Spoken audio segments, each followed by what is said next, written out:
Everyone, welcome to IFS. आज हमारे साथ में हमारे स्टूडेंट कनेक्टेड है एंड आई थिंक आप सब जानते हैं इनको। आप सबने इनको सुना है या तो हमारे सोशल मीडिया प्लेटफॉर्म्स के ऊपर। You all might be knowing him. So let's welcome mister Hatsam. Hi Hatsam, how are you doing? Ma'am ठीक हूँ, आप सुनाओ। I am also good dear. तो बताइए कुछ अपने बारे में, आप कहाँ से हो, क्या कर रहे हो अभी?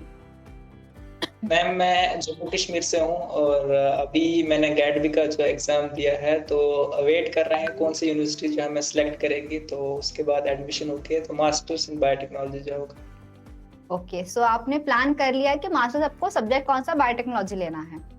Yes ma'am. जी। एंड आपके कुछ लाइक टारगेट्स है कि मुझे इसको ही इस यूनिवर्सिटी में जाना है या फिर you are open to many options? Ma'am वो काफ़ी यूनिवर्सिटीज़ का बड़ा है। यूनिवर्सिटी ऑफ कश्मीर को मैं प्रेफर ज़्यादा कर रहा हूँ अभी फ़िलहाल, तो बाकी भी हैं, हिमाचल में भी हैं और भी हैं, हैदराबाद के लिए है, लेकिन वहाँ थोड़ा स्कोर डाउन की वजह से थोड़ी पॉसिबिलिटीज़ कम है। ओके। एंड कश्मीर कैसा है? अभी मॉनसून हमारे यहाँ तो स्टार्ट हुई है। How is Kashmir right now? बहुत ही खूबसूरत है, दिल लगता है कि बाहर ही बैठे रहे इंसान। तो इसलिए आपको कश्मीर से बाहर नहीं निकलना, आपको वहाँ की यूनिवर्सिटी में ट्राई करना है? मैम इसलिए मैंने फर्स्ट प्रेफरेंस कश्मीर को ही दिया है, अगर यहाँ नहीं होता तो बाहर सोचा मैं। ओके, ठीक है, ग्रेट। तो first of all please tell me कि गैडबी का जो रिजल्ट आया था, क्या आपको एक्सपेक्टेड था ये, या फिर आप इसे बेटर एक्सपेक्ट कर रहे थे या कुछ कम एक्सपेक्ट कर रहे थे? What were your expectations? Ma'am expectation तो बहुत ज़्यादा थी यहाँ से, क्योंकि जिस अकॉर्डिंग हम प्रिपरेशन के जैसे और हमें फैकल्टीज मेंबर मिले थे और जैसा कंटेंट हमें आईएफएस से मिला था, तो एक्सपेक्टेशंस तो बहुत ही 200 प्लस थी और हो जाती है मिस्टेक इंसान से, तो उसकी वजह से थोड़ा डाउन हो गया। ठीक है, कोई दिक्कत नहीं, बट यस आपने अच्छा, आपका स्कोर है, you have a good rank, chances तो बहुत सारे हैं, ऑप्शंस आपके पास में काफी सारे अभी भी है, तो डेफिनेटली आपको वो बहुत अच्छी यूनिवर्सिटी डेफिनेटली मिल जाएगी। इस बात की गारंटी मैं ले सकती हूँ कि डेफिनेटली आप एक अच्छी जगह पे जा रहे हो। तो Yes, पहले तो कुछ बताइए अबाउट योर प्रिपरेशन कि आपने कैसे स्टार्ट किया, कौन से एग्जाम को टारगेट किए थे इस साल में? जब मैं फिफ्थ सेमेस्टर में था ग्रेजुएशन के टाइम, तो उस टाइम मैंने ये सोचा था कि मैंने बायोटेक्नोलॉजी को ही आगे लेके चलना है, तो उस टाइम मुझे आईएफएस के कुछ मैसेज वगैरह वो मिले थे, तो वहाँ से मैंने आईआईटी के अबाउट थोड़ा जाना कि इसमें क्या है क्या नहीं है, तो फिर मैंने वो जैम के लिए प्रिपेयर किया था, तो बहुत ही अच्छे से प्रिपेयर किया था मैंने और फैकल्टीज भी बहुत अच्छी थी। तो स्टार्टिंग में जब मैंने 22 में शायद तो मैंने रैंक किया था, तो जो है वो कॉलेज का काफ़ी काम होता था, जैसे लेबोरेटरी वर्क था और मैं अकेला भी होता था रूम में, तो खाना वगैरह वो सब कुछ होता था, उसकी वजह से टाइम नहीं दे पा रहा था मैं एग्ज़ाम के लिए। तो लास्ट के जो 4 मंथ थे एग्ज़ाम के बाद 6 सेमेस्टर के, तो उसमें मैंने प्रिपेयर किया था और मेरा लेवल बिल्कुल ज़ीरो था उस टाइम, इवन कि मैं 2 या 3 क्वेश्चन हार्डली कर सकता था मैं जैम के जो पीवाईक्यूज़ थे। तो वहाँ से मैंने फिर स्टार्ट किया था और अच्छे फैकल्टीज भी मिले थे, ऋषभ सर थे, मैम भी थे माइक्रोबायोलॉजी वाले, आप भी थे मैम और दावत भट्ट सर भी थे, तो बहुत अच्छे फैकल्टी मिले थे। तो न्यूमेरिकल पार्ट मेरा काफ़ी वीक था उस टाइम, तो मैंने सोचा था मैं आज जो हूँ इससे बेटर होना है मुझे, कल मुझे इससे बेटर होना है, तो कंसिस्टेंसी रखनी है। मैंने 5 to 6 ओवर मैंने पहले दिए थे, तो उसके बाद थोड़ा-थोड़ा जब अच्छा होने लगा, तो मैंने मतलब जब एग्ज़ाम के करीब पहुँचा था, तो तकरीबन मैंने फिज़िक्स के अलावा बाकी सारा सिलेबस कवर कर लिया था 3 एंड हाफ मंथ में। तो फरवरी तक? हाँ, तो उसके बाद फिर एग्ज़ाम दिया था, तो उसमें भी बहुत अच्छा 70 to 80% जो क्वेश्चन थे वो पढ़े हुए थे, मतलब अच्छे से आ रहे थे, बट वहाँ पे भी मिस्टेक हुई थी थोड़ा ओवर कॉन्फिडेंस की वजह से, तो उसकी वजह से भी वहाँ 22 से 24 मार्क्स जो है वो मेरे जो आ रहे थे वो कट हो गए हैं, तो उसकी वजह से भी सिलेक्शन नहीं हो पाई।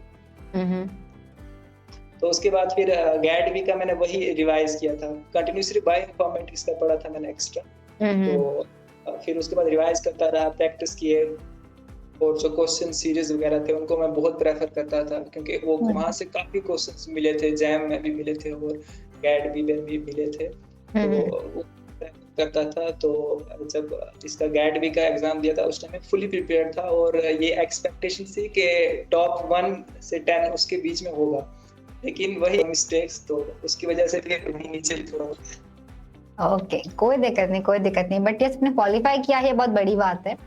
एंड हम बहुत बच्चों को बोलते हैं कि आपका आईटी जब नहीं होता है किसी रीजन से, तो गैट भी आपके लिए एक सेकंड बैकअप होता है। तो बहुत बच्चे पहले एग्जाम से डिमोटिवेट हो जाते हैं, तो वो नहीं करना है आपको। आप देख सकते हो कि कोई दिक्कत नहीं, पहला एग्जाम ठीक ना हुआ हो, बट गलतियों से सीखो, सुधारो, और गैट भी में आपने उसको सही किया है। तो बहुत बढ़िया। सम प्लीज टेल मी कि इन एग्जाम्स के अंदर में फिजिक्स केमिस्ट्री मैथ्स का क्या इंपॉर्टेंस है? बच्चों को कितना उसको टाइम देना चाहिए, कितना पढ़ना चाहिए, या उसके बिना एग्जाम क्वालिफाई हो सकता है ये वाला? आपके हिसाब से क्या है? जो केमिस्ट्री मैथ्स था वो मैंने पढ़ा हुआ था ग्रेजुएशन के टाइम, तो केमिस्ट्री पढ़ी हुई थी, और 11th 12th तो वो मैंने मैंने छोड़ दी थी। और इसका अगर आप इसमें से मैथ्स केमिस्ट्री फिजिक्स में से एक को छोड़ देते हो अगर टाइम नहीं है, तो इशू नहीं है, आराम से जैम में भी सिलेक्शन हो सकती है और गेट। लेकिन अगर टाइम है तो किसी चीज से डरना नहीं होता है, चाहे फिजिक्स हो या केमिस्ट्री हो या मैथ्स हो, तो आप कर सकते हो, इंसान कर सकता है, एवरीथिंग इज पॉसिबल। बिल्कुल। तो बायोलॉजी वाला बच्चा मतलब बेसिकली प्रिपेयर कर सकता है इन सब चीजों के लिए, इम्पॉसिबल नहीं है उनके लिए कोई भी। यस मैम, कुछ भी इम्पॉसिबल नहीं होता है एक इंसान के लिए, वो कर सकता है। फिजिक्स भी अगर टाइम नहीं है तो एक को स्किप भी कर सकता है इंसान, तो उसका कोई इतना इशू नहीं रहेगा सिलेक्शन में। Okay okay, great. सो बहुत बहुत अच्छी बात है। अच्छा, मुझे एक और चीज बताओ कि आप बैलेंस कैसे करते थे? कॉलेज लाइफ है, वहाँ के प्रैक्टिकल्स है, यहाँ के सेशंस है, तो how did you manage everything? Time management आप कैसे करते थे? मैम मेरा जो एक तो मैं टाइम टेबल मैंने कभी जिंदगी में बनाया नहीं है, क्योंकि कभी इंसान को प्रॉब्लम्स होती है, दुख सुख चलता रहता है जिंदगी में, तो उस टाइम में इंसान जो है वो नहीं स्टडी नहीं कर सकता। इसलिए मैं एक टारगेट रखता था कि ये 10 डेज जो आने वाले हैं इसमें मैंने कोई एक सब्जेक्ट जो है वो कवर करना है, तो नेक्स्ट 10 डेज में ये करना है, ऐसे में चलता था। और जो मेरे स्टार्टिंग के मंथ्स थे उनमें मैंने लाइव सेशंस नहीं देखते, रिकॉर्ड देखता था, बहुत कम देखता था मैं, क्योंकि मुझे प्रैक्टिकल्स काफ़ी थे और मैं स्पोर्ट्स जो एक्टिविटीज़ हैं उनमें भी कॉलेज जो हमारा था वहाँ इन्वॉल्व रहता था, तो बहुत कम टाइम मिलता था। फिर खाना वगैरह वो बनाना खुद के लिए वो भी बहुत रहता था। तो लेकिन फिर भी कुछ टाइम के लिए मैंने वो ऐसे करता रहा, मैं रिकॉर्डिंग देखता रहा। तो जब मेरे एग्ज़ाम हुए थे 6 सेमेस्टर को, तो उसके बाद जो 4 मंथ शायद इतने बचे थे मुझे, मैं तकरीबन 14 आवर्स 12 आवर्स पर डे इतना मैं देने लगा था, क्योंकि टाइम बहुत कम था। तो डेली कंसिस्टेंसी थी, तो 3 मंथ में ऐसे मैंने कवर कर लिया था सिलेबस। तो फिर वो प्रैक्टिस वगैरह क्वेश्चंस वगैरह कर रहा था, तो मैंने ऑलमोस्ट कर लिया था फिजिक्स के अलावा। Okay okay, great. अच्छा, एक और चीज कि हम जब भी बात करते हैं कि इन एग्जाम्स में आपको बहुत मार्क्स तो नहीं लाने होते हैं, कट ऑफ देखा जाए तो कट ऑफ तो काफी कम आता है, और अगर हम रैंक की बात करें तो आपको अच्छा रैंक भी मिल जाता है। अगर देखा जाए तो इस बार का जो 240 मार्क का पेपर था, आई थिंक 204 या 205 का फर्स्ट रैंक था, तो कुछ पार्ट स्किप किया जाए तो भी एग्जाम तो बच्चा इजीली रैंक लेके आ सकता है। सो क्या आपने पूरा सिलेबस कवर किया था या फिर कुछ पार्ट स्किप कर दिया था? मैंने जो है वो बायो का मैंने जो जैम का सिलेबस है ना वो मैंने पूरा पढ़ा था, इसलिए मैंने वो मतलब रिवाइज किया था, मतलब पूरा पढ़ा था ऑलमोस्ट सिलेबस। लेकिन कुछ टॉपिक जो वो छोड़े थे जिनका वेटेज थोड़ा कम रहता था हर एग्जाम में, हर जो भी प्रीवियस एग्जाम्स हुए हैं, तो वो मैंने छोड़ दिए थे। और कुछ कुछ मैंने किए थे, बहुत अच्छे से किए थे वो मैंने टॉपिक्स। और हर एक चीज इंसान पढ़ के भी अच्छा नहीं रहता है, क्योंकि जो है वो फिर टाइम में उसको कवर करना, उसको रिवाइज करना वो बहुत मुश्किल हो जाता है। फिर अगर रिवाइज ना हो तो प्रेशर आ जाता है, उसकी वजह से फिर और ज़्यादा वो असर पड़ता है बाकी सब्जेक्ट्स पे भी, बाकी जैसे फिजिक्स केमिस्ट्री वगैरह है उनमें भी रहता है। तो इसलिए पूरा सिलेबस करने से बेटर है कि थोड़ा स्मार्ट वर्क करे इंसान, तो देखे कौन सा टॉपिक ज़्यादा इम्पोर्टेंट है तो उनको ज़्यादा टाइम दे। अगर टाइम बच रहा है तो जो छोड़ा हुआ है वहाँ से भी इंसान कर सकता है। ओके, तो ये समझो, बोलते हैं ना, ये एरा स्मार्ट वर्क का है। हार्ड वर्क ऑफ कोर्स करते थे, वो भी करना है, बट स्मार्टली थोड़ा सा अगर अपने स्ट्रेटजी बना ली कि भाई इतना इतना पढ़ के मेरा इतना ये रैंक आ सकता है, तो उसके हिसाब से जाओगे तो बहुत ही बेहतरीन चीज होगी आपके लिए। एंड हम जो बोलते हैं कि क्वेश्चन प्रैक्टिस बहुत जरूरी है, बिकॉज इन एग्जाम्स के अंदर में आपको थ्योरेटिकल नहीं लिखना है, आपको एमसीक्यूज सॉल्व करने पड़ते हैं। गैट की बात की स्पेसिफिकली तो आसम please tell me the importance of practising many questions, कि क्या फायदे होते हैं कि जितना आप ज्यादा प्रैक्टिस करते हो उतना बेहतर आप एग्जाम में कर पाते हो, या नहीं किया तो भी चलेगा? मैम जब हम अगर पूरा सिलेबस कवर भी कर लेते हैं तो उसके बाद अगर हमारी प्रैक्टिस नहीं होती है तो जब हम एग्जाम में जाते हैं तो उस टाइम जो भी कुछ क्वेश्चंस ऐसे रहते हैं कि हमें उसका जो राइट आंसर है वो भी पता होता है, रॉन्ग ऑप्शन वो भी पता होता है, लेकिन वो जो प्रैक्टिस नहीं की होती है उसकी वजह से हम्म। हमें कभी-कभी ऑप्शंस दोनों होते हैं, किसी में रॉन्ग और राइट ऑप्शंस रहेगा तो भी सिलेक्ट कर सकते हैं। और अगर प्रॉब्लम्स आती है या कभी थोड़ा-सा ट्विस्ट हो जाए क्वेश्चन में तो हम उसको बिल्कुल ही नहीं कर सकते, हम तो बिल्कुल वो गलत हो जाता है हमारे से। तो जितना हम प्रैक्टिस करते हैं क्वेश्चंस को हमें पता चलता है कि कैसे इसको अप्रोच कैसे करनी है, क्वेश्चन की कैच कैसे करना है, पूछा क्या है तो इसको कैसे हमने अटेम्प्ट करना है। तो जितना आप प्रैक्टिस करोगे उतना आपको जो है वो फ़ायदा मिलता है एग्ज़ाम के टाइम और टाइम भी कम लगता है एग्ज़ाम में अगर आप क्वेश्चन अटेम्प्ट करते हो, अगर आपने प्रैक्टिस अच्छे से की होती है। मुझे एक एग्ज़ाम्पल देता हूँ कि जैम में मैंने प्रैक्टिस थोड़ी कम की थी, तो उसमें एक क्वेश्चन आया था, जहाँ हाँ, पे न्यूक्लिक एसिड्स थे और सॉरी हाँ, न्यूक्लिक एसिड्स थे, तो मैंने नाइट्रोजनस बेस समझकर उसका जो निकाला था। हाँ, हाँ। तो ऐसी गलतियाँ हो जाती हैं इंसान को अच्छा। अगर प्रैक्टिस नहीं की। हाँ जी, हाँ जी। सो येस प्रैक्टिसिंग ज़रूरी है बिकॉज़ आई थिंक आपका वो अप्रोच सेट होता है फिर। जब भी आप एक नया क्वेश्चन देखते हो तो by looking at the question आपको पता होगा कि इसको किस तरीके से सॉल्व करना है, ग्राफिकल क्वेश्चन है, न्यूमेरिकल है, क्या है। प्रैक्टिस नहीं करोगे तो बिकॉज़ आपके जो क्वेश्चन्स होंगे एमसीक्यू सारे एप्लीकेशन बेस्ड होंगे कि कॉन्सेप्ट को समझ के आपको अप्लाई करना होता है वहाँ पे। तो जैसा डेफिनिटली अगर जितनी आप प्रैक्टिस जी, अगर हम प्रैक्टिस करते हैं तो उस टाइम अगर कोई क्वेश्चन गलत भी हो जाता है तो हमें पता चल जाता है यहाँ पे मैंने हुँ, गलत क्या किया है। गलती अगर की। ऐसा क्वेश्चन एग्जाम में आता है तो उसको हम इजीली वहां से कर सकते हैं सुधार सॉल्व। सकते हैं, बिल्कुल, बिल्कुल। तो great, great. And please tell me the importance of full length mock test. Full length mock test बच्चे ने कब ट्राई करना चाहिए अटेम्प्ट करना और कितना इम्पोर्टेंट होता है? बच्चों को वहाँ से क्या-क्या सेल्फ एनालिसिस करना चाहिए from a full length mock test? Mock test में मैंने बहुत कम दिए हैं क्योंकि टाइम नहीं था और मैं थोड़ा मुझे हेल्पिंग नहीं लगा था उतना मॉक टेस्ट, लेकिन ओके। वहाँ से कुछ काफ़ी ऐसे क्वेश्चंस भी थे हुँ, कि जो हुँ। मैंने जो गलत किए थे जाके जैम में और गैडवी में कुछ हुँ, क्वेश्चंस हुँ। ऐसे थे वहाँ पे मॉक टेस्ट में भी, लेकिन मैंने ध्यान नहीं दिया था उनको। तो जब भी आप मॉक टेस्ट देते हो पहले तो आपका सिलेबस अगर जितना आपने टारगेट रखा है जब वो कवर हुँ, हो जाता है तो मॉक टेस्ट आप देना स्टार्ट कीजिए, या फिर जब आप एक सब्जेक्ट को कवर करते हो हुँ, हुँ। जैसे माइक्रोबायोलॉजी किया या कोई भी, तो आप उसके साथ-साथ मॉक टेस्ट भी देना स्टार्ट कर दो।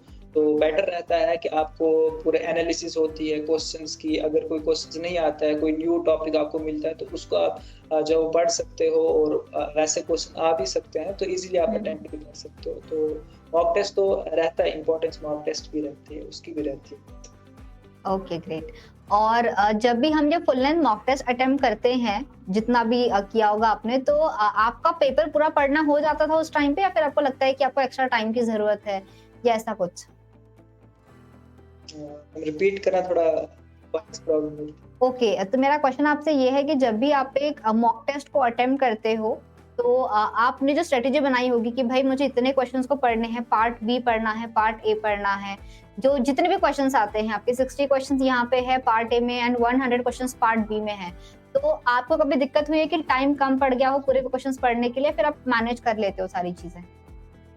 जी मैम, मेरा टाइम का कभी इश्यू नहीं रहा है। इवन कि एग्ज़ाम में भी मैंने 1 ऑवर के अंदर-अंदर मैंने जो है वो अटेम्प्ट कर लिए थे सारे क्वेश्चंस, और मैंने 3 बार जो है वो हर एक क्वेश्चन को दोबारा देखा था। तो ओके। टाइम का इश्यू नहीं रहता है क्योंकि कंटेंट ही ऐसा था और फैकल्टीज़ भी ऐसी थी कि हमें जो जो भी टॉपिक्स वगैरह थे वो इतने अच्छे से क्लियर करवाए थे कि ज़रूरत नहीं पड़ती थी क्वेश्चन को इतना डिटेल में पढ़ने की, फिर सोचना इसमें क्या गलत है, क्या सही है, मतलब क्लियर हुँ, हुँ। सामने हो जाता। Okay, great.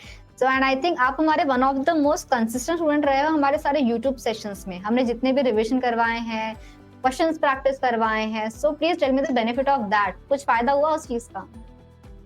यस मैम, मैं यूट्यूब पे भी रहा हूँ और ऐप्स में जो भी सब्सक्रिप्शन वगैरह हर जगह मैं बिल्कुल, था, और बिल्कुल। चाहे आप मॉक एप्लाइड टेस्ट नेटवर्क हो। में भी थे, मुझे अच्छी से याद है। आई थिंक आप सारे बच्चों को याद हो, सारे स्टूडेंट्स को भी, सारे टीचर्स को भी याद हो। यस मैम, वो फ्रेंडली रहते थे सारे फैकल्टी जितने भी, बहुत अच्छा लगा। काउंसलर भी काफी बहुत अच्छे थे, बहुत सपोर्टिव थे। जी। तो जो टेस्ट हमारे जो क्वेश्चन सीरीज रहते थे तो मैंने उनको बहुत ज़्यादा प्रेफ़र किया है, और मैं ये भी बोल सकता हूँ कि अगर किसी ने प्रिपेयर नहीं किया है, उसको बेसिक्स अगर क्लियर है, तो अगर खाली क्वेश्चन सीरीज भी कर ले फिर भी वो क्वालीफाई कर सकता है गैट भी जैसे एग्ज़ाम्स को। तो बिल्कुल। क्वेश्चन सीरीज़ तो बहुत अच्छे थे और जैसे क्वेश्चन्स थे वैसे हमें गेट भी पे मिलने देखने को मिले, आईआईटी जैम में भी देखने को मिले थे और हुँ। इतने अच्छे से एक्सप्लेन किया था उन क्वेश्चन्स को कि अगर कहीं पे डाउट रहता था हमारे लाइव में वो क्वेश्चन सीरीज़ में आके पूरा क्लियर हो गया था। मतलब ऐसे लग रहा था कि जैसे हम कोई प्रोफेसर हैं इस सब्जेक्ट के, इतना अच्छा फ़ील होता था। मुझे अच्छे से याद है हमारी एक सीरीज़ है 2000 प्रैक्टिस क्वेश्चन सीरीज़। मुझे आपने हर जगह मना कहते हैं कि मैम आंसर मार्क मत करना, स्लाइड को खाली रखो, नीचे लिखो चलेगा, मार्क मत करना। उसका कुछ फ़ायदा हुआ आपको? रिवाइज़ किया यस आपने वापस से दोबारा सॉल्व किया वो क्वेश्चन? यस मैम वो ऐसा था कि कभी-कभी थोड़ा मतलब काम वगैरह बिज़ी रहता था इंसान तो उस टाइम जो क्वेश्चंस रहते थे उनको हम सॉल्व करते थे। बाकी हम जब लाइव में रहते थे हमें ज़रूरत नहीं पड़ती हम दोबारा उनको देखेंगे इतना अच्छे से क्लियर हो जाता था क्वेश्चंस। Okay, great, great. सो लास्टली कुछ 1-2 चीज़ें बची हैं। मुझे एक बता दो कि आपको डिस्ट्रैक्शन होता है बाय इंस्टाग्राम बिकॉज़ आप बहुत एक्टिव हो। तो डू यू थिंक कि इंस्टाग्राम की पढ़ाई पे इफ़ेक्ट पड़ता है by the social media platforms या अच्छी बात है? आपने मैनेज किया बिकॉज़ बहुत बच्चों को प्रॉब्लम होती है कि बच्चे बहुत डिस्ट्रैक्ट हो जाते हैं टुवर्ड्स सोशल मीडिया। तो आप कैसे मैनेज करते थे उस चीज़ को? मैम मेरा टेलीग्राम जो फ़ेसबुक और इंस्टाग्राम, ट्विटर हर जगह मैं रहता था और मुझे मतलब जब मैं बोर होता था तब मैं यूज़ करता था। मुझे इतना मतलब डिस्ट्रैक्शन या ऐसा कुछ हुआ नहीं है सोशल हुँ, मीडिया से और जिसको होती है डिस्ट्रैक्शन जिसको हैबिट होती है यूज़ करने की वो अवॉइड कर सकते हैं इन चीज़ों को वो तो डिस्ट्रैक्ट होगा। अब जिसको नहीं होते जो मैनेज कर सकता है इनको अवॉइड ईज़िली कर सकता है तो उसको उतनी हुँ। प्रॉब्लम नहीं होती है सोशल मीडिया की। वो आराम से ओके, मैनेज कर सकता है। Great, great. And tell me who is your role model? आप किसी को देखते हो कि मुझे इन जैसा बनना है, ऐसा कोई है आपकी लाइफ़ में? अभी तो कोई नहीं सबसे ग्रेट बनना है। बिल्कुल, बिल्कुल। And tell me who you dedicate this success to? आपके पीछे किस-किस का हाथ रहा है सक्सेस में? मैम मैं सबसे पहले तो मैं ये बोलूँगा जब इंसान की एक मंज़िल होती है, तो उस मंज़िल तक कुछ रास्ते होते हैं, हुँ, तो हुँ। उन रास्तों से चल के इंसान मंज़िल तक पहुँचता है। अगर रास्ते नहीं होते हैं, तो वो ना मंज़िल तक पहुँचना इम्पॉसिबल है, वो गिर जाता है। तो वो हुँ, रास्ते जो है उनको पेरेंट्स जो हमारे वो एक रास्ते की तरह है, तो पेरेंट्स को मैं सबसे पहले ये हुँ। और उसके बाद जो फैकल्टीज़ हमारे आईएफएस के हैं, वो चलना सिखाया हमें ऐसे समझो रास्ते में।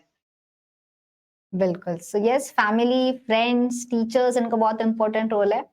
आप एग्री करोगे मेरा फ़ोन का इम्पोर्टेंट रोल है, जिसके पीछे आप पड़े थे सेशन से। एग्रीड? मैम ये थोड़ा लेट पढ़ा था मैम लेकिन उससे पहले मैंने कवर कर लिया था सिलेबस। अच्छा जी। यस पर गैट की क्वेश्चन सीरीज़ में तो आपकी पूरी नज़र थी उस पे, उस टाइम पे। यस वो रिवीजन की टाइम थी मैम लेकिन पहले मुझे पता नहीं पढ़ाई था हो गई मैंने थी एक सारी। लाइव कहीं चल रहा था मैम क्वेश्चन सीरीज तो उस टाइम वो टोन बजी थी तो उस तब पता चला था मैं आईफ़ोन है। चलिए, thank you so much for joining us तम। कोई लास्ट मैसेज आप देना चाहोगे अपने जूनियर्स को, फ्रेंड को जो प्रिपेयर कर रहे हैं? कोई टिप्स ट्रिक्स उनके लिए क्या शुरू करें? क्या मैसेज देना चाहोगे आप? मैं यही बोलूँगा कि जो स्टार्टिंग्स के दिन रहते हैं, वो थोड़ा हर किसी के लिए हार्ड रहते हैं। हुँ, उनमें हुँ। थोड़ा इंसान को खुद थोड़ा हिलना होता है, थोड़ा तकलीफ़ होती है, स्ट्रगल करना होता है। लेकिन ये कुछ 4-5 दिन की बात है, फिर रखें हुँ, हुँ। डेली में पढ़ो लेकिन 5 टू 6 और इनफ रहते हैं इसके लिए और लेकिन डेली पढ़ना। ऐसा नहीं हो कि आपने एक दिन 10 से 12 आवर्स पढ़े फिर छोड़ दिया, तो उससे आपको प्रॉब्लम होगी, प्रिपरेशन भी नहीं होगी अच्छे से। तो कंसिस्टेंसी जो है वो इम्पोर्टेंट है इसके लिए। तो ओके, यही ग्रेट। है मैम और डरना नहीं है किसी भी सब्जेक्ट से, हर एक चीज़ आप कर सकते हो आराम से। ओके, बढ़िया। So thank you so much for joining and बहुत मज़ा आया आपसे बात करके। हम लोग अब तक यूट्यूब वगैरह पे बात किया करते थे, हमने ऐप लाइफ पे बात किया but this is the first time हम लोग एक-दूसरे के साथ वीडियो कॉल पे शायद इस तरीके से कनेक्टेड है। Thank you thanks a lot for that first of all and to all the aspirants out there please preparation जारी रखो। अगर आईआईटी जम क्वालीफाई नहीं होता ड्यू टू सम रीज़न्स कोई दिक्कत नहीं है, गैट भी आपके लिए है। So we have lots of options to explore. See you all very soon. Have a great day and a very happy learning to you.